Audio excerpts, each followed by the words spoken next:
নমস্কার বন্ধুরা, আজকে আমি তোমাদের সাথে শেয়ার করব বেল ফুল গাছের পরিচর্যা। এখানে আমার কয়েকটা বেল ফুল গাছ আছে।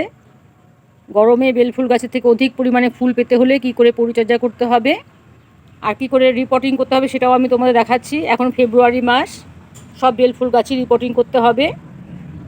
পুরনো টব থেকে তুলে নতুন মাটি দিয়ে গাছগুলোকে আমি আবার রিপোর্টিং করে নিচ্ছি। বেল ফুল গাছের জন্য মাটিটা আগে আমি প্রস্তুত করে নিচ্ছি।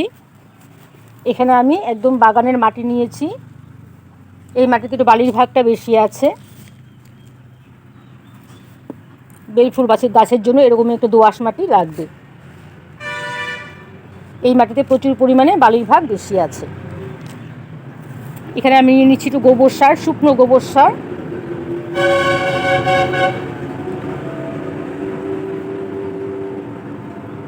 গোবর সারটা অবশ্যই বেল ফুল গাছের জন্য খুবই প্রয়োজন। আর গোবর সারটাও নিতে হবে 1 বছরের পুরনো। একদম যত পুরনো হবে গোবর সার ততই গোবর সার ভালো হবে। আর এখানে নিয়ে নিচ্ছি আমি কিছুটা ভার্মি কম্পোস্ট। ভার্মি কম্পোস্ট থাকলে দেবে, না থাকলেও চলবে, যেহেতু গোবর সার আমি দিয়েছি। এখানে আমি কিছুটা ভার্মি কম্পোস্ট এখানে মিশিয়ে নিলাম। এখানে আমি দিয়ে দিচ্ছি কিছুটা হাড় গুঁড়ো।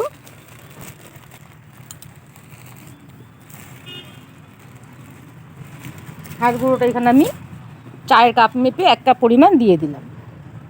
মানে 1 কাপ পরিমাণে এখানে হাড় গুঁড়ো হবে। সমস্ত মাটির মধ্যে সারটাকে আমি খুব ভালো করে মিশিয়ে নিচ্ছি। এখানে আমি নিয়েছি সাব ফাঙ্গিসাইড। এই ফাঙ্গিসাইডটাও আমি ব্যবহার করব। ফাঙ্গিসাইড এখানে আমি 1 চামচ পরিমাণ ব্যবহার করছি।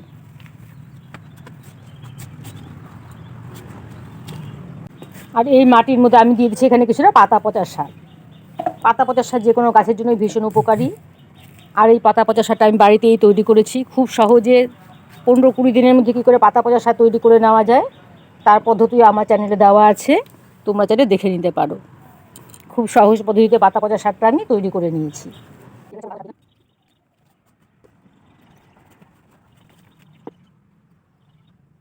খুব ভালো করে মাটিটাকে আমি প্রস্তুত করে নিলাম।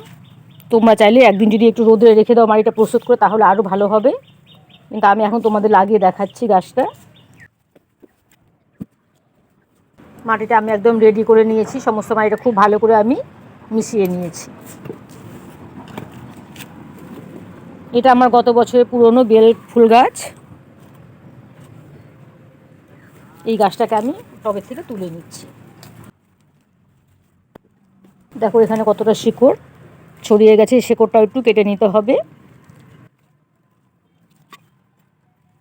অল্প অল্প করে শিকড় মাটির থেকে আমি কেটে নিলাম। এই পুরনো মাটিটা আমি পাশে রেখে দিচ্ছি।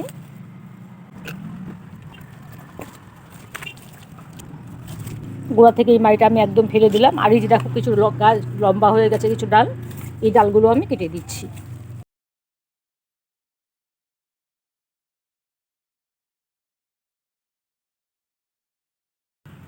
গাছটাকে আমি খুব ভালো করে ছেঁটে পরিষ্কার করে নিয়েছি।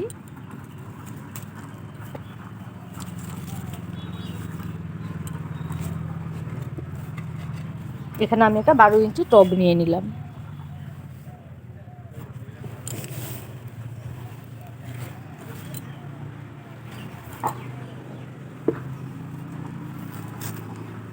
এই টবের ছিদ্রটাকে বন্ধ করার জন্য এখানে আমি একটা টবের ভাঙা টুকরো দিয়ে দিচ্ছি। দিয়ে প্রথমে কিছুটা মাটি আমি এখানে দিয়ে নিচ্ছি।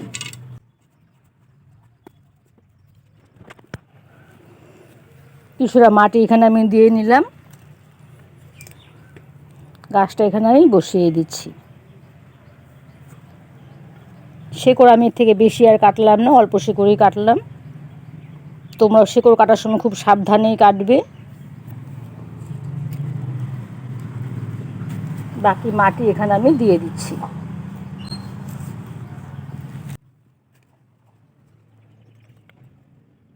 গাছটা রিপোর্টিং হয়ে গেলে এখানে আমি জল দিয়ে দিচ্ছি।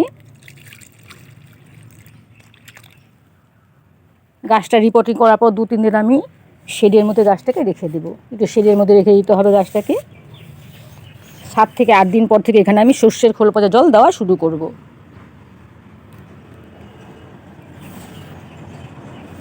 একে একে বাকি গাছগুলো আমি লাগিয়ে নিচ্ছি। এখানে আমার আরও কয়েকটা বেল ফুল গাছ আছে, আমি ওগুলোকেও লাগিয়ে নিচ্ছি। সবগুলো বেল ফুল গাছ দেখো আমি একই রকম পদ্ধতিতে লাগিয়ে নিয়েছি।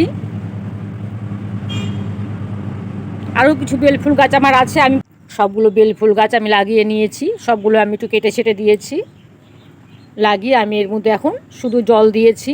10-12 দিন পর থেকে এখানে আমি সর্ষের খোল পচা জল দেওয়া শুরু করব। তারপর তোমাদের আবার দেখাবো গাছগুলো কেমন গ্রোথ হলো। তা আমার এই ভিডিওটি তোমাদের কেমন লাগলো জানাবে। আমার চ্যানেলটিকে সাবস্ক্রাইব করে দিও আর লাইক কমেন্ট দিতে ভুলো না। ঠিক আছে বন্ধুরা, আজকের মতো এখানেই রাখছি, টাটা।